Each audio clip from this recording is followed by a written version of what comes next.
Perkenalkan, nama saya Dian Ayu Lestari dari kelas akuntansi 2022B.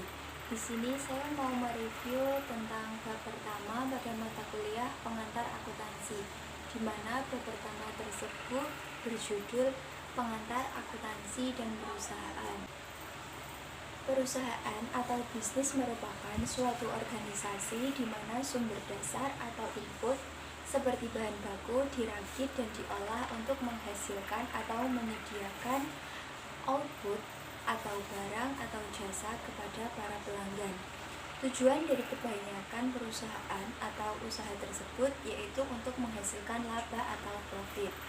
Pengertian laba atau profit itu sendiri merupakan perbedaan jumlah yang diterima dari pelanggan untuk membeli barang atau jasa dengan perbedaan jumlah yang dikeluarkan untuk menyediakan barang atau jasa kepada pelanggan.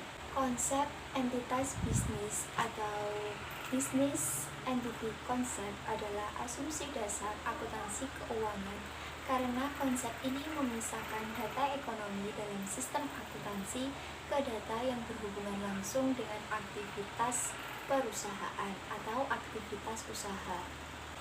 Nah, peran akuntansi sendiri dalam dunia bisnis yaitu menyediakan sistem informasi bagi pihak manajerial atau pihak yang membutuhkan guna untuk menjalankan perusahaan atau bisnis tersebut. Secara umum, akuntansi dapat diartikan sebagai sistem informasi yang menyediakan laporan bagi pihak atau pemangku yang membutuhkan dalam kegiatan ekonomi atau bisnis.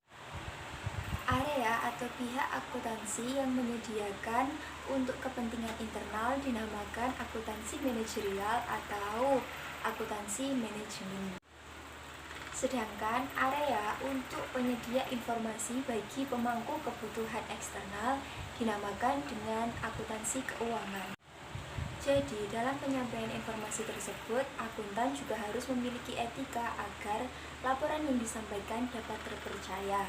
Nah, etika sendiri merupakan prinsip moral yang mengarahkan individu dalam bertindak. Selain akuntan manajemen dan akuntan keuangan, ada juga akuntan publik, yaitu akuntan yang bekerja atas dasar bayaran atau fee kepada pihak lain. Nah, di dalam akuntansi tersebut terdapat persamaan dasar akuntansi, di mana persamaan dasar tersebut berbunyi aktiva sama dengan hutang plus ekuitas, di mana aset merupakan sumber daya atau kekayaan yang dimiliki oleh suatu perusahaan di mana akan memberikan manfaat di masa mendatang untuk menunjang kegiatan operasional suatu perusahaan. Sedangkan liabilitas atau hutang merupakan hak-hak kreditur yang harus dilunasi pada kurun waktu tertentu, di mana liabilitas terjadi biasanya karena transaksi-transaksi pada masa lalu. Dan ekuitas merupakan hak pemilik. Berikut merupakan contoh transaksinya, yaitu pada tanggal 1 November 2011, Chris Clark mendepositkan $25.000 ke bank dengan nama Net Solution. Pengaruh dari transaksi ini adalah meningkatkan jumlah aset yaitu kas sebesar $25.000. Untuk menyeimbangkan persamaan, tentu saja ekuitas pemilik juga harus naik dengan jumlah yang sama. Ekuitas pemilik ditulis dengan menggunakan kata modal dan diikuti oleh nama pemiliknya, seperti modal Chris Clark. Transaksi yang kedua yaitu pada tanggal 5 November 2011, Net Solution membayar sebesar $20.000 untuk pembelian tanah. Akibat dari transaksi tersebut yaitu penambahan aset berupa tanah sebesar $20.000 dan pengurangan aset berupa kas sebesar $20.000. Karena pembelian dilakukan secara tunai, maka kas berkurang. Transaksi yang ketiga yaitu pada 10 November 2011, Net Solution membeli perlengkapan sebesar $1.350 dan setuju untuk membayar pemasok dalam waktu yang dekat. Pengaruh transaksi tersebut yaitu bertambahnya aset yaitu pada perlengkapan sebesar $1.350 dan bertambahnya hutang sebesar 1.350. Nah, kewajiban yang timbul dari pembelian secara kredit tersebut disebut sebagai utang usaha. Transaksi yang keempat yaitu pada tanggal 18 November 2011, Net Solution menerima sebesar 7.500 secara tunai atas penyediaan jasa terhadap pelanggan. Akibat dari transaksi tersebut yaitu penambahan aset berupa kas sebesar 7.500 dan penambahan terhadap pendapatan sebesar 7.500. Istilah khusus dapat digunakan untuk menjelaskan jenis pendapatan tertentu. Sebagaimana diilustrasikan di atas, pendapatan yang diperoleh dari menyediakan jasa dapat disebut pendapatan jasa. Pendapatan dari penjualan barang dicatat sebagai penjualan. Contoh lain meliputi pendapatan sewa dan pendapatan bunga.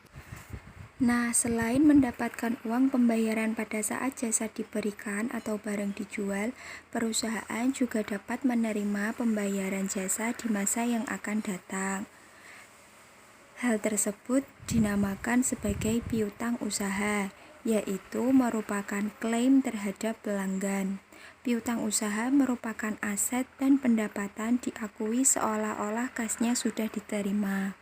Ketika pelanggan membayar piutangnya, terjadi pertukaran aset dengan aset yang lain, yaitu kas naik sementara piutang turun atau berkurang.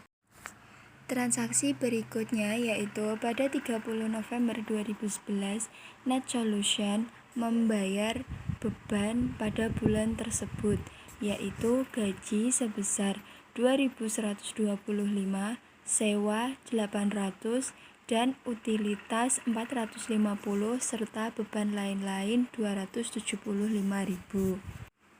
Pengaruh sekelompok transaksi ini adalah kebalikan dari pengaruh pendapatan. Transaksi ini mengurangi kas dan ekuitas pemilik.